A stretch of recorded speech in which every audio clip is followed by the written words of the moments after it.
The Wonderland Murders, also known as the Four on the Floor or Laurel Canyon Murders, are a blood-soaked enigma that shook Los Angeles to its core on July 1st, 1981. A grimy, drug-fueled haze hanging over 8763 Wonderland Avenue, a split-level townhouse nestled in the Hollywood Hills where dreams went to die. This wasn't the glamorous Tinseltown of movie stars and red carpets. It was the seedy underbelly where cocaine was king and the Wonderland Gang ruled the scene. This story dives deep into the murders, the secrets, the wild theories, and the tangled web of crimes that led to one of the most brutal, unsolved cases in LA history. This is the raw, unfiltered truth, pieced together from the chaos. The Wonderland Gang wasn't just a group of small-time dealers. They were a rogues gallery of hardened criminals who turned their Laurel Canyon crash pad into a fortress of vice. At the helm was Ron Launius, a blonde-bearded ex-con with ice in his veins and a rap sheet that read like a crime novel. 27 open homicide cases tied to his name. His right-hand man, Billy Deverell, was a heroin-addicted crane operator with 13 arrests under his belt, his arm scarred from years of needles. Joy Audrey Gold Miller, Billy's girlfriend and the townhouse lease holder, was a breast cancer survivor who traded her Beverly Hills life for the gang's drug-soaked world. David Clay Lind, a biker and Aryan Brotherhood member, brought prison-honed menace and a heroin habit to match. Tracy Raymond McCourt, the wheelman, was the quieter one, but no less entangled in their schemes. Together they slung cocaine, partied round the clock, and turned their house into a notorious den of debauchery where neighbors shrugged off screams as just another wild night. But the gang's downfall began with a single reckless move. They crossed Eddie Nash, a nightclub owner and organized crime figure who was as ruthless as he was connected.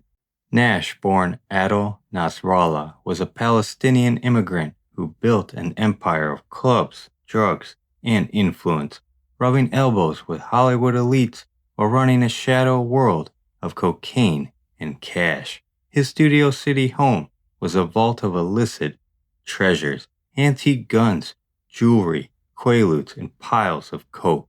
The Wonderland Gang wanted a piece of it, and they had an inside man, John Holmes, the porn legend known as Johnny Wad, whose 13-inch claim to fame was overshadowed by his crippling cocaine addiction. Holmes, drowning in debt to both Nash and the gang, was the perfect pawn in a deadly game.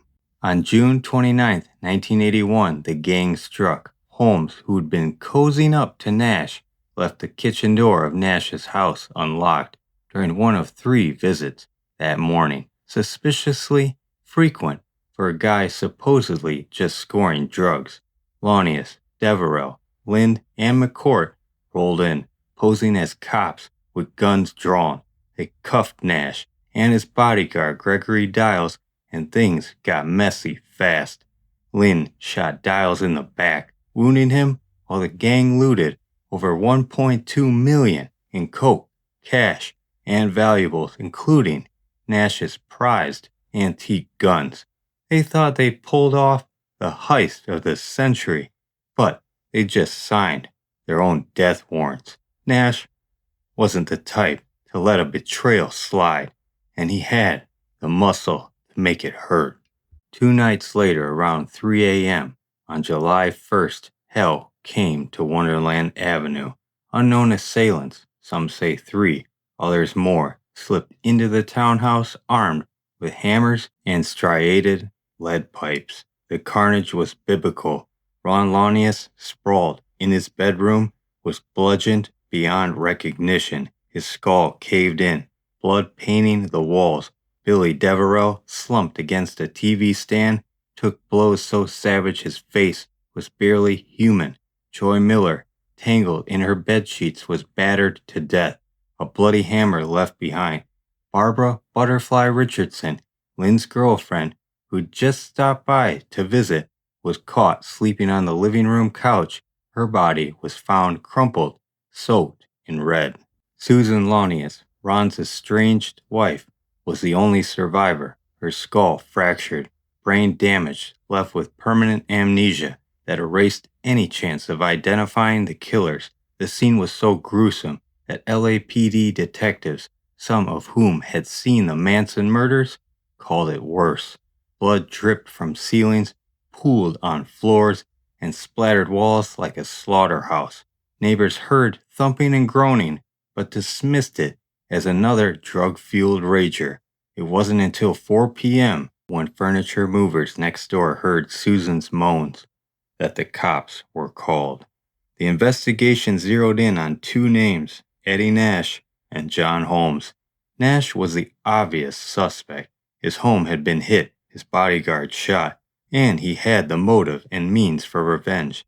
Days after the murders, LAPD detectives Tom Lang and Robert Sosa raided Nash's house, finding over $1 million in cocaine and items stolen from Wonderland, tying him to the crime. But Nash was slippery, with deep pockets and deeper connections. Scott Thorson, Liberace's former lover and a drug world hanger-on, later claimed he was at Nash's house the night of the murders, overhearing Nash order the hit, while Holmes, beaten and tied to a chair, spilled the gang's names to save his own skin. Thorson's story, though, was shaky. His drug-ailed memory and flair for drama made him an unreliable witness, even if parts of his tale checked out. Holmes, meanwhile, was a walking contradiction, a fading porn star whose addiction had left him impotent and desperate. His left palm print, found on Launius's headboard, put him at the scene, and his ex-wife Sharon later said he showed up at her place that morning blood-spattered, ranting about leading thugs to Wonderland. Prosecutors argued Holmes betrayed the gang over a cut of the Nash robbery loot, but his defense team spun a different tale. Holmes was a victim, forced at gunpoint to let the killers in. In March 1982, Holmes was charged with 4 counts of murder, but after a 3-week trial he walked free in June, acquitted when the jury bought his coerced story. He later spent 110 days in jail for contempt, refusing to name names, and died of AIDS in 1988, taking his secrets to the grave. Theories swirl like smoke around this case. The Nash revenge angle is the strongest. His admission in 2001 to ordering a retrieval of stolen goods from Wonderland, plus Thorson's testimony, points to his henchmen, likely led by Dials as the muscle. But whispers persist of a broader conspiracy. Some say the murders were tied to Nash's rumored ties to the Italian mob or even crooked cops protecting his drug empire. Others point to internal gang betrayal. Maybe Launius's cold-blooded nature turned on his own crew, or Holmes double-crossed everyone for a bigger score. There's even a wild theory that the CIA was involved, given Nash's alleged links to drug trafficking networks tied to government ops in the 80s. No hard evidence backs these, but the case's murkiness fuels the speculation. Before the murders, the Wonderland Gang's rap sheet was a litany of sin. Launius, the ringleader, was a suspect in dozens of killings, his calm under-pressure demeanor making him a feared figure. He and Lynn met in prison, bonding over heroin and crime, with Lynn's Aryan Brotherhood ties adding a layer of menace. Deverell's heroin addiction drove his loyalty to the gang, while Miller's fall from Beverly Hills Grace to drug den matriarch showed how far the group had sunk.